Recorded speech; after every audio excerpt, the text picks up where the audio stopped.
Okay, we should have some audio now. Excellent. So great to have you back this Wednesday night. Had Taizé worship last week, which is always wonderful. But continuing on in our conversations in the Gospel of Luke. Anything that we need to talk about before we get going? Any housekeeping things or announcements? Or no? We're all good? We're all good. Okay. Well, when last we left our heroes, Jesus was working miracles, as always.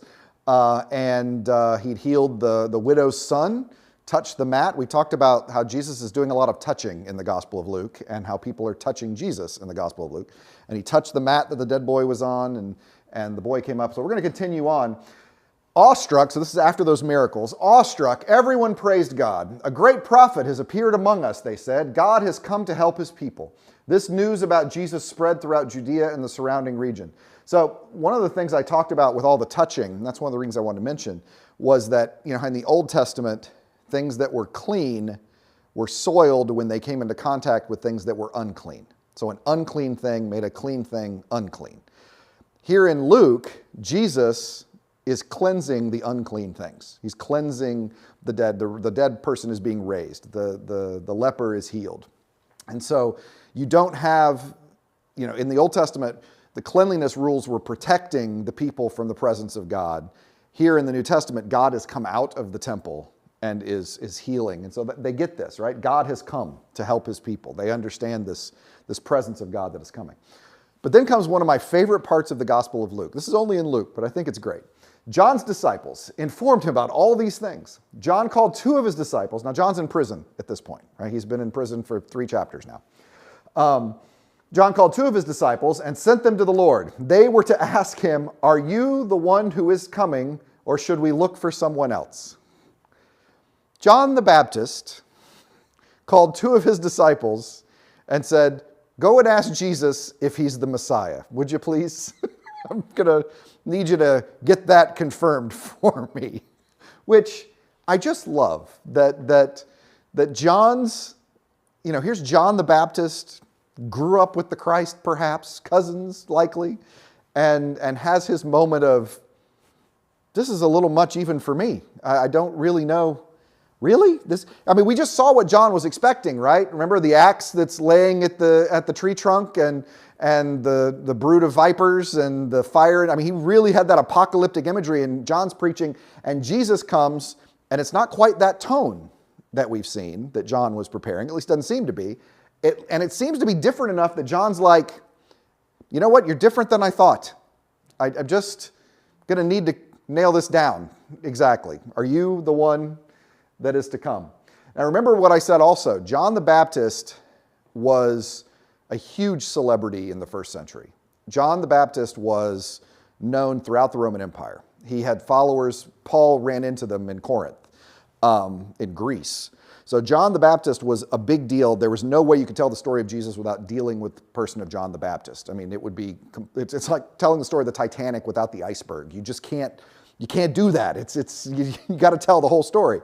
John had to be mentioned. And to have John do this is interesting. But it's just another way that Luke is trying to show that John's a big deal. John's important. Jesus is even more in this story. So how does Jesus respond? When they reached Jesus, they said, "John the Baptist sent us to you." He asked, "Are you the one who is coming, or should we look for someone else?" Right then, Jesus healed many of their diseases, illnesses, and evil spirits, gave sight to a number of blind people. And he replied to John's disciples, "Go report to John what you have seen and heard. Those who are blind are able to see. Those who are crippled now walk. People with skin diseases are cleansed. Those who were deaf now hear. Those who were dead are raised up. And the good news is preached to the poor. Happy is anyone who doesn't stumble along the way because of me." So Jesus references that sermon he preached in Nazareth those 3 chapters before. The sight to the blind, release of captives, the good news of the Lord. And that's what all of these italicized here are the references in Isaiah. That's what our Bible translators are kind enough to tell us that Jesus is quoting his Old Testament here. And so Jesus, in answer to John, is, here's what's happening.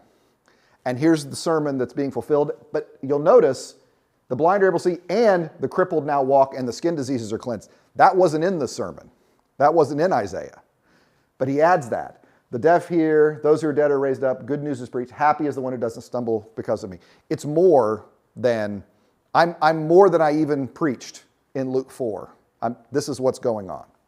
This is how you make your decision.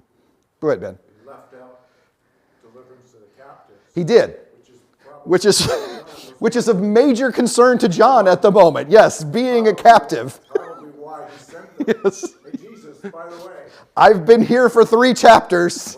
If you're the Messiah, what about that release of the captives that you preached about? I think that's why Jesus asked. You're probably right. Don't become offended. Right, don't stumble because of me. Yeah, this is going to go differently than you'd expect, which is an interesting approach. But John's moment of doubt shouldn't let us besmirch John in any way. Jesus goes on.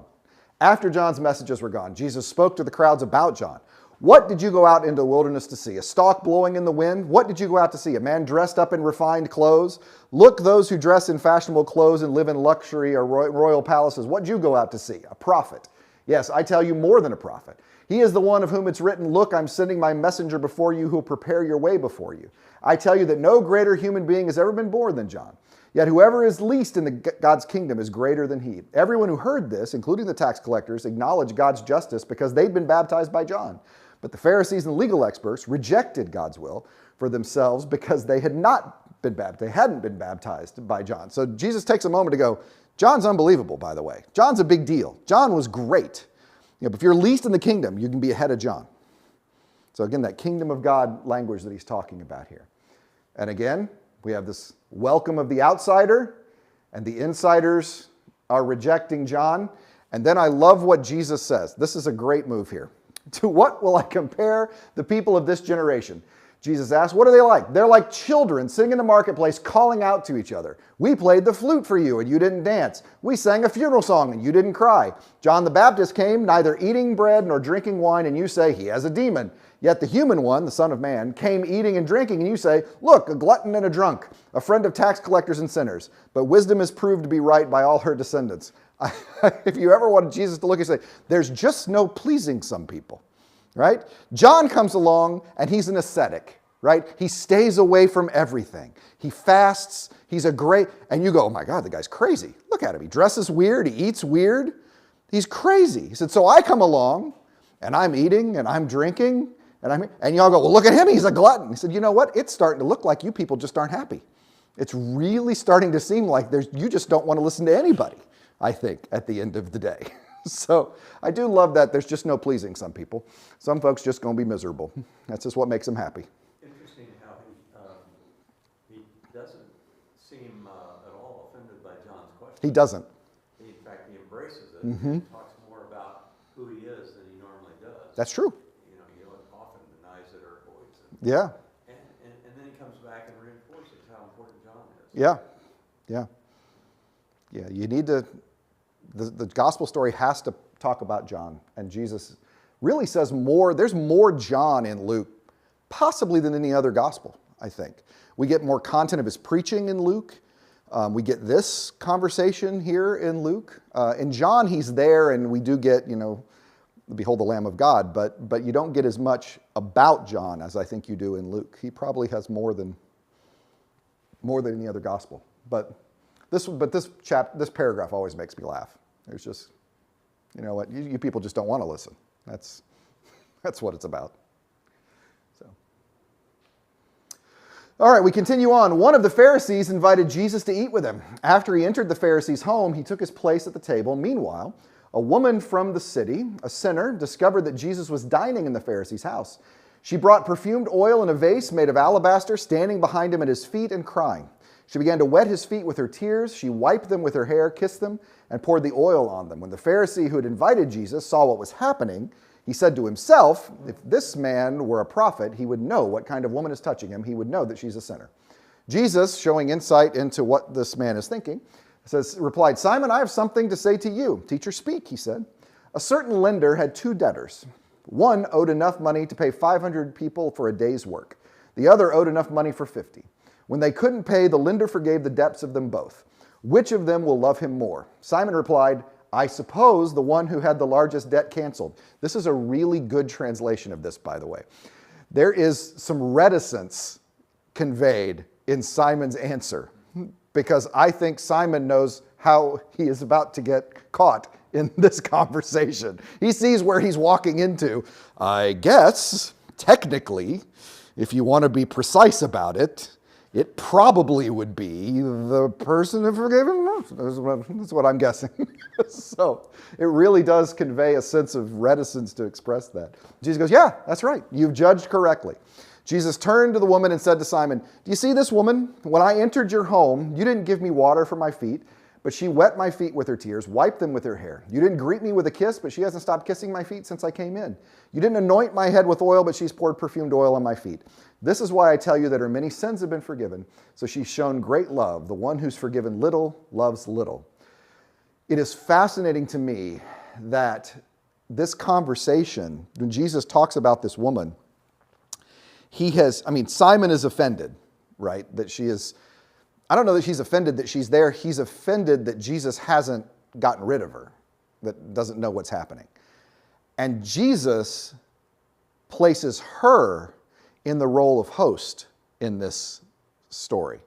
She is the one showing the hospitality that Simon did not go above and beyond. Simon didn't do anything wrong. Simon, it would be totally fine for what Simon did. This would not be expected. It wouldn't have been, you certainly could greet someone with a kiss. You weren't necessarily expected to. You didn't have to offer people to, you could give them the option to wash their feet, but you didn't have to wash their feet or have a servant wash their feet.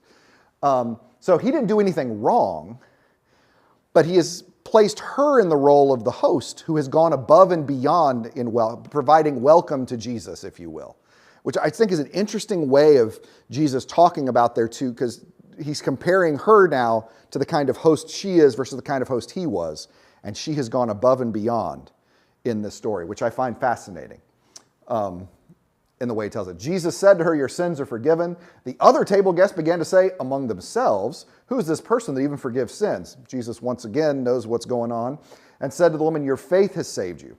Go in peace. So this is one of those places where I talk about hospitality being so important in Scripture, and so often we don't see it. This is a place where this whole conversation is being framed in an issue of hospitality and what the host is doing. Who's the better welcome here? What this woman does for Jesus in welcoming and honoring Jesus is greater than Simon. Also worth showing that Jesus is eating with Pharisees in Luke. I mean, this is not, you don't get the clear Pharisees are the bad guys like you get in some of the other Gospels here. You get, apparently there's some good Pharisees in the world, but no, Simon seems to be one that Jesus is willing to go and eat with. So it's worth noting too. But what do you want to talk about there? Well, I have questions. Please. So it was like previous chapter also relating to, so there's Pharisees and Sadducees and all those. And Yes. leadership has a quite different expectation of who Jesus was there waiting. Right. And my concern is like they've been studied quite a lot and they Right. know the knowledge, but then they made a terrible mistake like that. Right.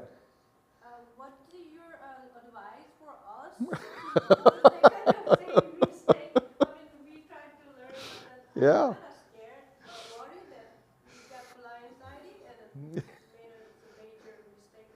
Yeah, that's a great question, Anna. And for those who weren't able to hear online, Anna was saying that there are all these religious groups in the first century, the Pharisees, the Sadducees, the Essenes, and all of them had different expectations about the Messiah. All of them were sure they were correct. They had all studied. And even within the groups, there was disagreement about what Messiah was going to look like. You know, that even two different Pharisees might have different expectations. What does that mean for us who want to study it, and the dangers for us of who have studied and looked and worry about speaking for Jesus, speaking for God incorrectly? I think that that is a level of humility that is very helpful to bring to the text, Anna. I do. I think that an awareness that we can fall into the same arrogance that I had my Old Testament professor, or my New Testament professor, it was the same guy, it was a New Testament class, said that isn't it interesting that the kind of return of Jesus that many Christians expect in Revelation looks exactly like the kind of Messiah that many first century Jews expected. And they were wrong about the way that Jesus came. So it was, he offered that as a caution as well. On some level, you know me well enough to know that I'm going to say, we're going to want to err on the side of love in this, always. And you just reminded me, Anna, when Cindy, I've told this story before in sermons, but some people don't listen to sermons, so I'll tell it again. When Cindy was studying to be a chaplain, she's required to take CPE, Clinical Pastoral Education. And clinical pastoral education is where they throw you in the deep end of the pool to teach you how to swim. Your first day you show up and they give you your list of patients. And you go and visit your patient, and when you leave that visit, you write down a verbatim. What they said, what you said, what they said, what you said, what they said, what you said, as much as you can remember it. And then once a week you get together with your cohort and your supervisor and you perform your verbatim. They said this, I said this, they said this, I said this. And you spend the rest of your time with everyone telling you what you did wrong. And how the mistakes you made. Why did you keep talking about your father? They didn't want to talk about your father. Why were you talking about your father the whole time? They were taught to talk to something else. That was a you thing, talking about your father. Why did you try and make them feel better? They weren't wanting to feel better. They wanted someone to listen to them. That you could do. And so they spend the whole time telling you how you messed up, right? So, and Meg is nodding because she's taken CPE. Am I characterizing this fairly well? Yeah. Yeah, this is what happens, right? Here's all the mistakes you made. And I said to Cindy, this sounds terrible to me, right? This is just, I said, what, you're going to go, what happens if you mess up? What happens, you make a mistake? She goes, oh, you will. And I was like, but that's a person that you're messing up, And she always, Cindy smiled at me and she goes, you trust that there is grace. You trust that there is grace. And you try to learn from the mistakes that you make, and you try not to make the same mistake twice. And you try to learn to remove yourself from that visit and be present with that person as they would want to be present, not as you want them to be present. Yeah, you got problems with your dad. They don't want to talk about your dad. They don't want to talk about their dad. They want to talk about something else. Set that aside. And so I honestly do believe if we're focusing on love and trusting that there is grace, I think that is, because the people that got into the most trouble in Scripture were the arrogant ones who are always sure. The ones who always knew exactly what God was going to do. I think of Job's 3 friends who knew exactly what Job's problem was. And God comes back and goes, no, you have not spoken of me rightly like Job has. The ones who just were sure Jesus was not the Messiah. The ones who were just sure the Messiah would never do that. John the Baptist, who was just sure that this is not what the Messiah would do, but had enough humility to go, is this right? He didn't tell Jesus he was wrong. He asked. So I think that some measure of humility is good, but always trusting in the grace of God and the love of God and the person of Christ, right? That's what it all revolves around who Jesus is for me. And so if we can be like Jesus, that'll solve it. I talked all around your question. Did I get anywhere near the answer for you? Okay. It's a great question. And like I said, a measure of humility is important. And that's coming from a guy with a PhD. So go ahead, Ron. Just a different observation, but you talked about hospitality, how Yeah. important it is in this time. In some ways, even though there's a lot of specifics here about Jesus forgiving the lady, it's also a statement back to Simon, you didn't show her hospitality. She's Right. in your house. Right. You didn't show her any of these things that I did. Yeah. And, Yeah, that's true. You don't know how often the Pharisees would open their house. Right. But, Right. but Well- clearly he's trying to make a statement about how important she is. Exactly. On a relative basis, and how Yeah. maybe Simon should have done something similar. Well, the Pharisees, and this is a gross overstatement, but Pharisees and to the most part the Sadducees, the table was a metaphor for temple. And they believed that who you are eating with should reflect those priorities. And so since going to the temple required holiness and cleanliness, the Pharisees believed that you should only be eating with people at that level of holiness and cleanliness. And Jesus came along and said, no, you're exactly right, that table is a great corollary to temple. So everybody's welcome at the table. Everyone is valued by God. And so that just goes sort of to what you're talking about here, that Simon may very well be trying to limit participation at his table. And Jesus is saying, she's the one who gets hospitality. You've missed it. Yeah, it's a great point. Yeah, I have a former colleague and friend that teaches at Truett that his whole dissertation and all of his early work is the hospitality in the Bible. And he goes all the way through that, and that for some, that is a singular emphasis of God, is who is welcomed and who isn't. So, all right, moving on. Luke 8. I did want to talk about this at the beginning at Luke 8. Soon afterward, Jesus traveled through the cities and the villages, preaching and proclaiming the good news of God's kingdom. The 12 were with him, along with some women who'd been healed of evil spirits and sicknesses, among them Mary Magdalene, from whom 7 demons had been thrown out, Joanna, the wife of Herod's servant Chuza. I always love it when the Bible gives us detail so we don't get confused. This is Joanna, who was the wife of Herod's servant Chuza, that Joanna. So don't confuse her with the other Joannas that you're already thinking of. It's worse in the Old Testament when they give other examples. Anyway, Susanna and many others who were provided for them out of their resources. Jesus takes money from women to support his ministry here in the first century. And I just think I wanted to mention that's pretty cool. Luke's the only one that tells us this, that these women had some resources and they provided for Jesus. So pretty nifty. Talk about your progressive Jesus. So, How did Mary Magdalene come about all these resources? that's a good question. Yeah. Oh, I don't know. The 7 demons might have helped her make money. Who knows? We don't know the demons there. I don't know.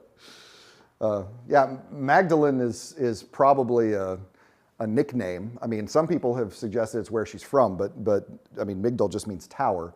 And there's a lot of research that suggests that name is actually a reference to her. It's like Peter, that it's a nickname that is Mary the fortress, Mary the tower, Mary the towering presence, that she's an incredibly strong person. Certainly John unpacks that a lot, as Mary is a huge figure in John.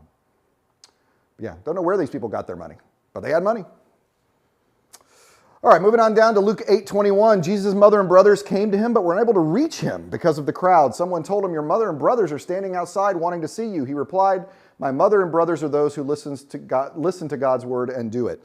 We're going to see in Luke, this is obviously, it's a quotation from Mark. Mark has the same story in it.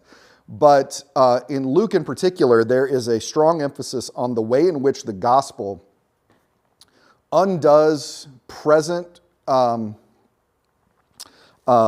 structures and responsibilities and creates new ones.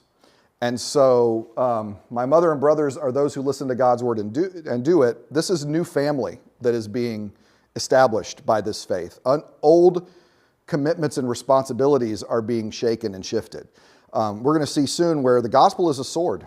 I mean, he talks about this, and that the relationships that formerly would have caused obligation aren't there anymore. And so we're going to see daughter against mother and mother-in-law, and father against son, because for the sake of the gospel in this. And so he's already sort of dealing with this disruption that the gospel is going to cause.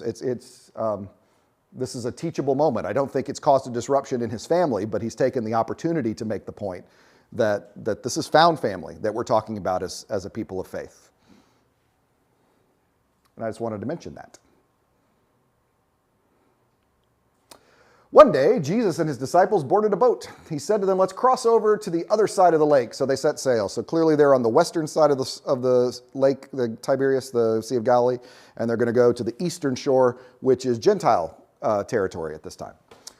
While they were sailing, he fell asleep. Gale-force winds swept down on the lake. The boat was filling up with water and they were in danger. So they went and woke Jesus, shouting, Master, Master, we're going to drown.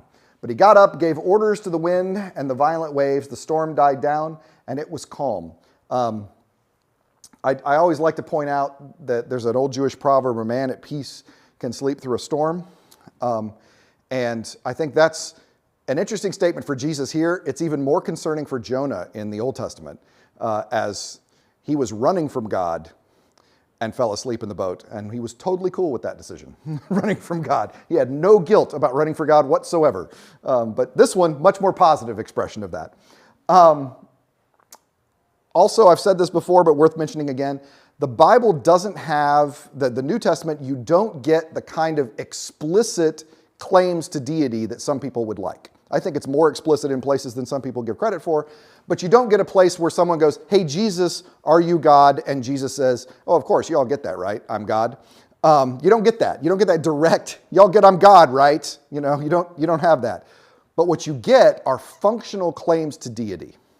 And so who is it that has power over the chaos waters, right? It's God who has power over the chaos waters. And so Jesus here, shown as one who is able to speak chaos into order, is just another example of, it's not just, we see it in other places, walking on the water, but this is just another functional claim to deity here. We get a more explicit expression of this in just a minute, but here we get, again, a functional claim. We also, this story is part of what's called the triple tradition. In other words, it's told in Matthew and Mark and Luke. And in each story, it's a little bit different.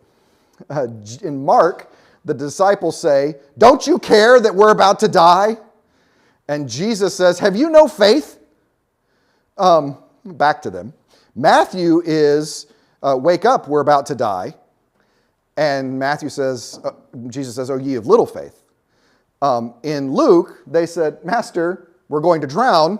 And Jesus says, where's your faith? So apparently they don't have any in Mark. They've got a little bit in Matthew, and they've misplaced it in Luke. So I think it's just interesting to see the different shadings that each gospel writer, and they tell in this story. Filled with awe and wonder, they said to each other, who is this? He commands even the winds and the water, and they obey him. So,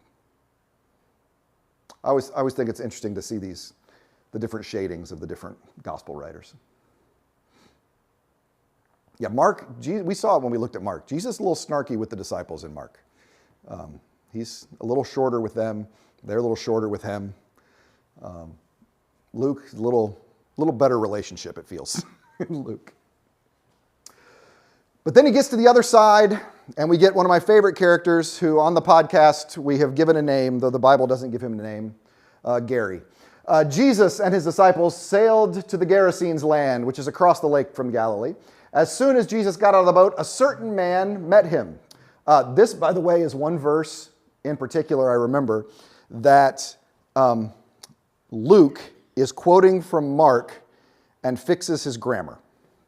This is one place where there's a participle in the participle in Mark is acting like a finite verb, which you can't do in Greek, but it works. It's not elegant in any way, and you're not grammatically really supposed to do it. It's kind of low. It's fisherman Greek, it's just not, you wouldn't expect. Luke, on the other hand, this is no way to say that. He makes it a nice finite verb, he makes it nice and elegant, changes the way he says a certain man comes to him as opposed to just an anthropos. He changes the word that he uses for man there to make it a little more elegant.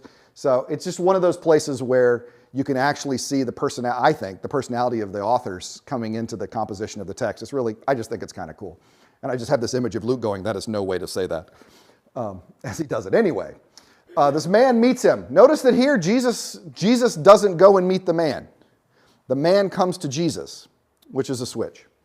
The man was from the city and possessed by demons. For a long time he lived among the tombs, a sign of insanity in Jewish tradition. If you're sleeping overnight in the graveyard, they think there's something wrong with you. So, sorry, Mary Shelley. Naked and homeless. When he saw Jesus, he shrieked and fell down before him. Then he shouted, "What have you to do with me, Jesus, Son of the Most High? I beg you don't torture me." He said this because Jesus had already commanded the unclean spirit to come out of the man. Well, that would have been news to put up here somewhere. What happened? We left that part out of the story. Luke does that sometimes. He kind of compresses the story. The guy's upset. Well, why was he upset? Oh, Jesus had already kind of told him to. Well, you didn't say that. I just did. Many times it had taken possession of him, so he would be bound with leg irons and chains and placed under guard. But he'd break his restraints, and the demon would force him into the wilderness. Jesus asked him, "What's your name?" "Legion," he replied, because many demons had entered him. They pleaded with him not to order them to go into the abyss. A large herd of pigs was feeding on the hillside. The demons begged Jesus to let him go into the pigs. Jesus gave them permission, and the demons left the man and entered the pigs.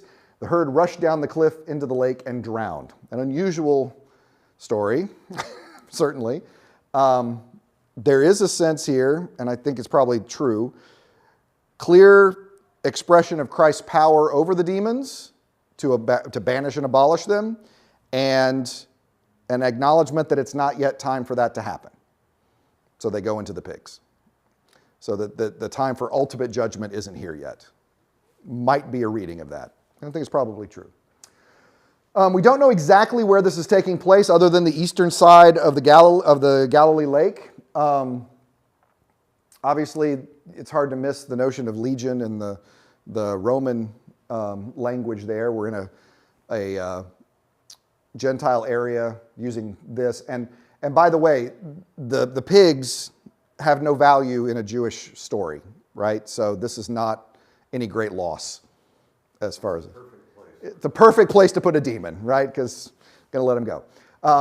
The tradition of this site, one of the problems with this text is there's a lot of different text variants here. Gerasenes, Gadarenes, there's a couple others. I can't remember all the variants here. But there was a site on the eastern shore of the Galilee Lake called Kursi, in Arabic, Kursi. And Edward Robinson, who was a 19th century archaeologist, was the first to realize that sometimes these Arabic names could be long-time corruptions of ancient Hebrew or Latin names as well. And so that Kursi, he thought, could be a corruption of Gerasene, right? Because without vowels, it could look that way. And it turns out, in excavations, they found a chapel. This is a chapel at Kursi on the eastern shore, all former students of mine, that commemorates the miracle of Legion here. Yeah. And the really cool thing is this black basalt stone, so it's not cool at all. It's actually very warm here. But you have your traditional Byzantine look, right? You've got an apse at the end here and the naves. But if you turn to the right, you see this small chapel, the remnants of a small chapel up on the hill. This chapel was, of course, dedicated to the pigs. So we have the miracle is down here, and the chapel is here where the pigs were, obviously. And then if you're standing in the chapel and you continue to look to the right, you will quickly look out onto the sea. So this is the traditional spot of where that happened on the eastern shore. And that's actually the Cliff of Arbel, which is one of my favorite places in Israel. Oh, and if anybody a fan of the Crusader history, if you look carefully, those are the Horns of Hattim, which was a very significant Crusader battle, in case you were curious. That's not for Luke, but it's in the picture, so I thought I'd share it. So, What were your students doing? wandering around, taking notes, taking pictures. Yeah, You say that was excavated? it was. So that was all under it? Yeah, most of it was. I mean, I think up to here was not visible. Yeah. A lot of times, if we're looking, yeah, you see right here, Yeah, that line, everything above that line has been reconstructed. So they had the parts there, and then they reconstructed it. So this part below, a lot of times they commemorate that with cement. But you see the mosaic floors here? Yeah. It's mosaic tile floors. So I don't know the date of this church. I would guess about 5th or 6th century. That would be my guess. But yeah, and I just love the chapel to the pigs. It's a little bitty place. It's probably about 8 feet by 8 feet up there. So anyway, off they go to the drain. But of course, the people who owned the pigs, when those who tended the pigs saw what happened, they ran away and told the story in the city and the countryside. People came to see what had happened. They came to Jesus and found the man from whom the demons had gone. He was sitting at Jesus' feet, fully dressed, completely sane. He has now taken up the posture of a disciple. He is sitting at Jesus' feet. This Gentile, right, formerly crazy person, restored now socially and as a disciple of Jesus. They were filled with awe. Those people who actually seen what had happened told them how the demon-possessed man had been delivered. Then everyone gathered from the region of the Gerasenes and asked Jesus to leave because they were overcome with fear. You're going to need to go now because this is terrifying. So he got into the boat and returned across the lake. The man from whom the demons had gone begged to come along with Jesus as one of his disciples.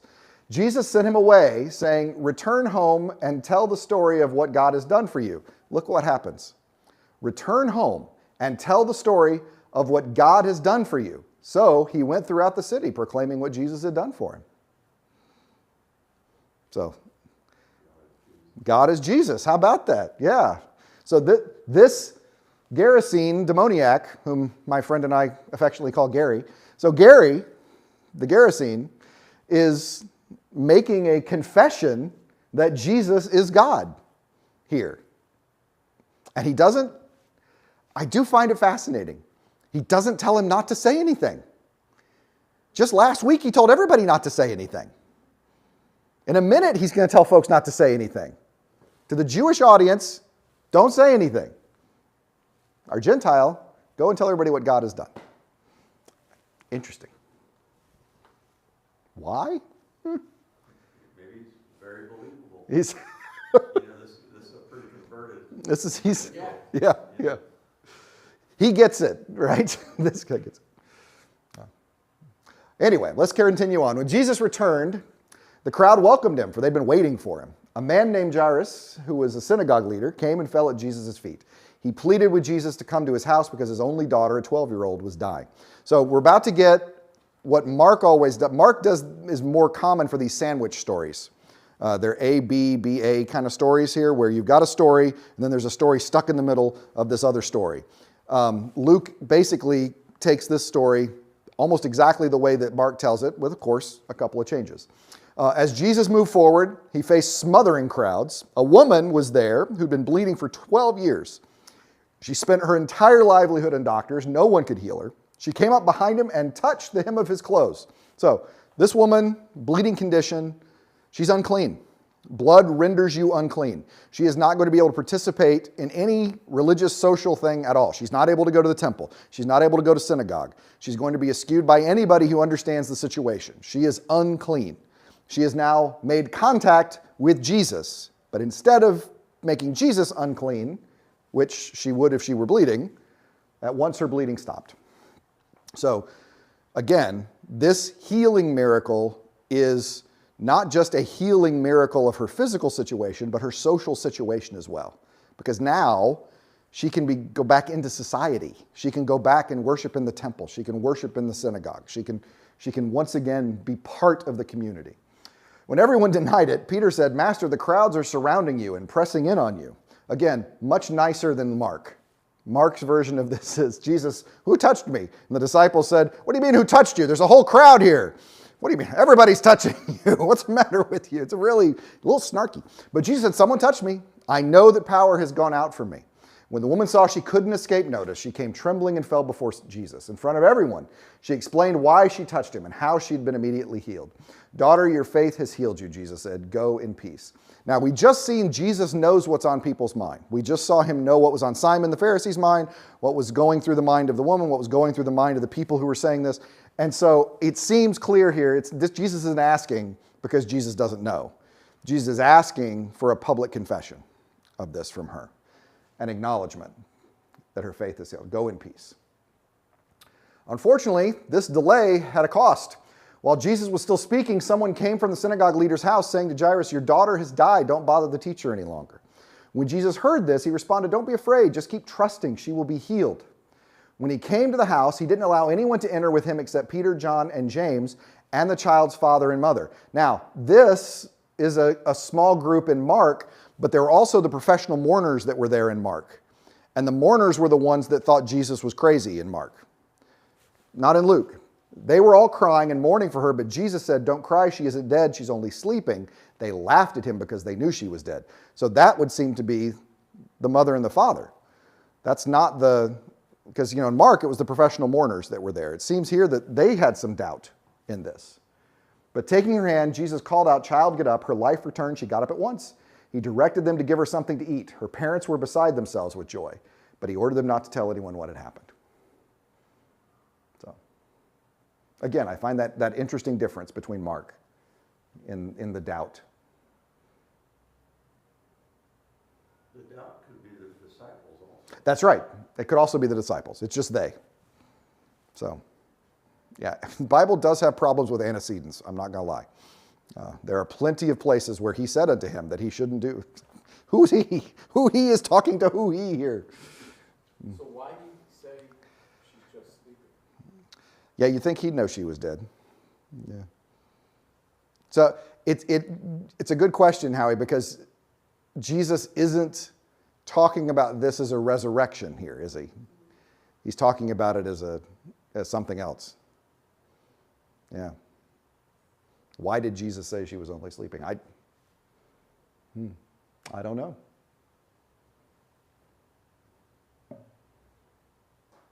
I mean, we've seen plenty of resurrections. We saw the widow's son just a couple chapters ago.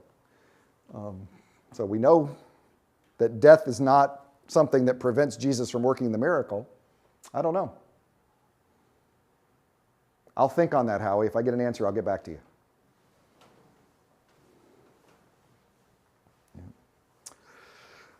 Chapter 9. This is important because this is setting up something for us that we're going to talk about a little bit later.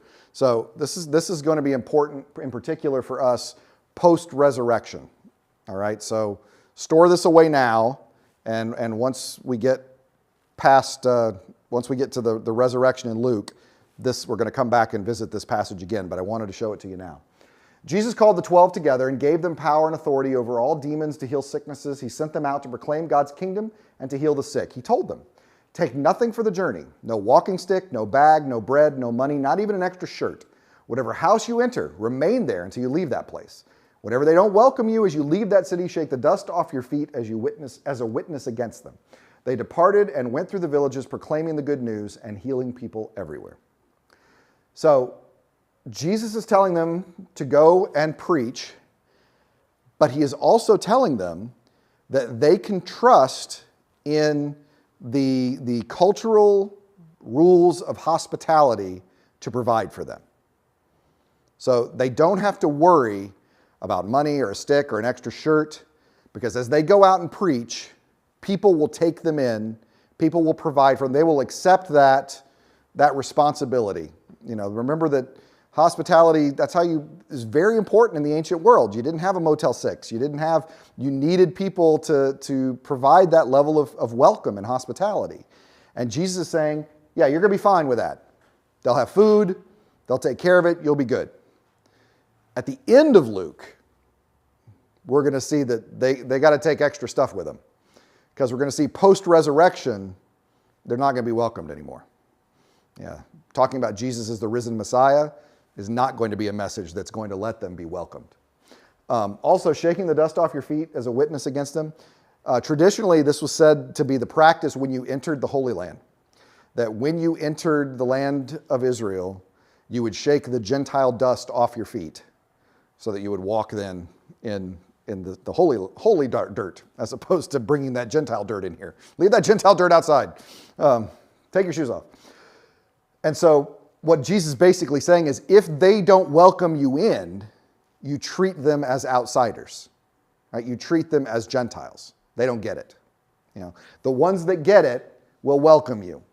The ones that don't get it, just treat them as folks that don't get it. So it's not, I don't know that it's so much an insult. I mean, it isn't obviously not a compliment, but it's not like you're cursing them in any way. You're just an acknowledgement that these folks don't understand. You know, they're like Gentiles. They're outsiders. So treat these supposed insiders as outsiders, is what we're saying here.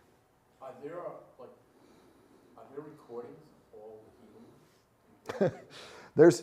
There's John says that if you tried to write them all down, right, we'd fill all the books in all the world. So no, we don't. There are all sorts of traditions, right? We have 4 Gospels that tell us some. John gives us 7 miracles. Those aren't even healings, all of them. Mark only has a few healings. I'm trying to remember, just very few. Luke has the most. Tradition says Luke was a doctor, so maybe that colors why he has more. But plenty of them have, oh, and he also healed a bunch of sick people. I was like, well, But I'm assuming too that they gave Jesus credit. Said, right, I got this power. right. I'm not in competition. Right, right. They come back and report they had great success. We're going to see Jesus' roller coaster of a day next time when the people return, and it's a good day and a bad day, and a good day and a bad day. And all Jesus wants to do is get some time to himself. He doesn't succeed in that regard. But we'll talk about that next time. So. I feel like I was talking a lot today. Have you felt that? I felt that. Questions, comments, thoughts? I didn't give Nancy a chance to ask her questions. I'm sure she has. Or Nancy a chance to ask her questions. Howie did a good job tonight. Yeah, Howie was holding up you're in pretty well. Yeah, I told you how this seat was. that's right. It's a dangerous seat, and it brings out those questions. Other thoughts, questions, concerns? Yeah, Ron? Not every one of the stories you gave us, but most of them, there's a significance to me that the individual came to Jesus. Mm-hmm. You know, That's true. the lady at the Pharisee's house. Yeah. Each one of those examples. Met they Jesus. came to him. Yeah. Yeah, that's a great point. And Jesus accepted them, right? That's another side of this. Jesus welcomed them. I'm just thinking of our hospitality conversation again. Yeah. Yeah. I wonder, okay, so there's all these little things that are pointing towards, okay, this is for the Gentiles. Right. Like Jews are not as important in this. So the first audiences that heard this, Mm-hmm. when Jewish audiences heard it, Right. how did they receive that? Were they okay with that? Ah, Or good did question. some of these things feel like a, Yeah. Meg's pointing out that this gospel has clearly got a Gentile focus and does seem to be written for that. And so when Jews would have heard this gospel, how would that have been received? Well, I think it's probably worth mentioning that that churches had gospels. And so some churches in some regions would have Luke, and some might have, when they first happened, right? You had your first audience, and the people were like, this is really good, make a copy of this. But it was sort of shared regionally, right? So churches rarely had all the gospels until later, much later. By the time I think Luke would have been widespread, it wouldn't have been a Jewish reader for it, right? I think Matthew certainly had a Jewish reader in mind. I think by the time a Jewish reader would have read Luke, that so much time would have passed, it probably would have felt like other anyway, on some level. Yeah. Yeah, because it was maybe the 4th century even, before churches could start talking about having all of the Gospels or all of the letters of Paul, or, you know, you might have an epistle or two in the early years of the church. And then you get the persecutions in the late 3rd century, early 4th century, just before Constantine, where Bibles were being and books were being collected and burned, too. And you wonder how much of those were able to the churches were able to hold on to in that time. Now, after that, you know, once Christianity is a favored religion and now you want copies, that's when you start getting the commercial productions of scriptorians and Bibles and widespread use of Scripture. But up to this point, I think it would have taken a long time before a Jewish reader would have read Luke. I do. Yeah. But it wouldn't have been particularly favorable. I don't think so. No. Other questions? Yeah, go ahead, Ben. Why do you think that the people, the Gadarenes, The Gerasenes? Gerasenes, Yeah. why, after having lived with a man possessed by a Mm-hmm. legion of demons that they could not contain, why were they terrified of Jesus who heals them? You want my cynical answer, Ben? I give you my cynical answer. And that is that it's really great that this guy just got healed. We just lost a whole herd of pigs. And And I'm not going to imply that money is a motivating factor for people, but I think that money is a motivating factor for people. And I think if this guy has this kind of power, and this power can cost us this kind of money, it'd be better if he was doing it on the other side of the lake. I do. I think that's my cynical answer, but I honestly think that because it was the people tending the sheep that went and told everybody, and then everybody came back and went, all right, yeah, it'd be better if he went. So that's my cynical guess. I'm open to other interpretations, but I'd like to have a holy guess, but all I've got is a cynical one. Somebody had to be mad, but there was somebody. Somebody lost some money on those pigs. Yeah, somebody lost some money on those pigs. Well, it's a Gentile area, right? So we got plenty of pigs, and Romans would eat them. They wouldn't have any problems. So, and it's interesting that, that's his name's Legion. He's in this area where you've got food that the Romans would eat. There are some interpretations that suggest that coming down on that eastern side was the path the Romans took when they invaded during the Jewish War, and that now we're actually in an area where legions would have been, and that there's a pun going on there in that story, which is very possible. Very possible. Yeah. But Gary the Gerasene, that's what we always called him. So, all right. Well, I will see you all next week, and we will continue on in our journey together. And thank you all.